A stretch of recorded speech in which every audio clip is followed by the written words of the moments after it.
থেকে কোষের জন্য আমি সবিনয় অধ্যাপক ডক্টর আলহাজ মাওলানা আনোয়ার হোসেন উপদেষ্টা হিজি নববর্ষ উদযাপন পরিষদের উপদেষ্টা হিসেবে উপস্থিত রয়েছেন জননন্দিত রাজনীতিবিদ জনাব মঞ্চে আসীন মুসলিম জননেতা ইসলাম বুদ্ধিজীবী মহাদিসিয়ার গুণী মানুষ আমাদেরকে উদ্বৃত্ত করার কাছে দাবি নিয়ে উপস্থিত হতে হয় বরঞ্চই আমাদের মুসলমানদের যে আলাদা ঐতিহ্য মুসলমান নবী সরকার দুজাহা নবী সাল্লাল্লাহু আলাইহি ওয়াসাল্লাম আমাদের জন্য রেখে গেছেন বিশেষ করে সরকার মুস্তাফার জীবন পোষায় যে মহান জমিনে ইউটিলাইজ করতে পারেননি ওটা খোলাফায়ে রাশিদিনের যুগে ইসাই শানের উপর আমাদেরকে নির্ভরশীল হতে হবে না অন্য কোনো মানুষের গড়া কথা খোলাফায়ে আযম বিভিন্ন দেশের দেন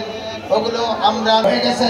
ঈসা মুসলিম ধর্ম ক্রিশ্চিয়ানিটি সেখানে স্টপ থাকা কলিমুল্লাহর ইহুদি তমসাদের কালচার কোথায় আমার নবী তো রাহমাতুল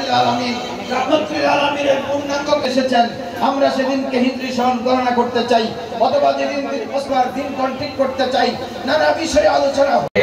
এর মাধ্যমে যেন সারা বাংলাদেশিরা ছড়িয়ে ছিটিয়ে পড়ে এবং এটা স্থায়ী হয় এবং আমরা সবাই মুসলমান ঐক্যবদ্ধ হয়ে ঈদের নববর্ষ যেন পালন করতে পারি আল্লাহ আপনার রহমত কামনা করে আপনার সাহায্য কামনা করে আমি আমার বক্তব্য পরিচয় যখন যেই কিছু চাইবে যেটা প্রয়োজন আমি ইনশাআল্লাহ কথা দিচ্ছি আপনাদেরকে আমি সর্বাত্মক সহযোগিতা দেওয়ার আশ্বাস দিচ্ছি ধন্যবাদ সবাইকে আল্লাহ হাফেজ বাংলাদেশ জিন্দাবাদ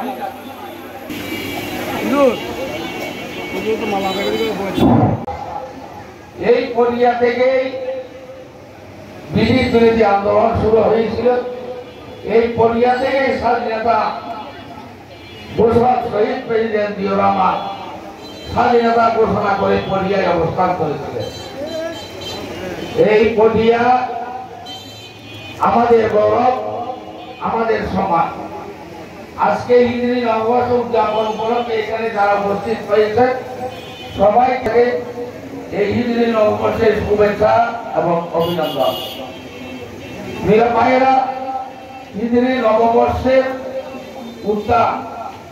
প্রথম গণনা শুরু হয়েছে হযরত উমর ফারুক রাদিয়াল্লাহু আনহুর সময় থেকে আজকে আমি পত্রিকাতে দেখলাম হযরত উমর ফারুক রাদিয়াল্লাহু আনহু চিন্তা করলেন সময়ের প্রয়োজন সমাজ চিন্তা ভাবনা করে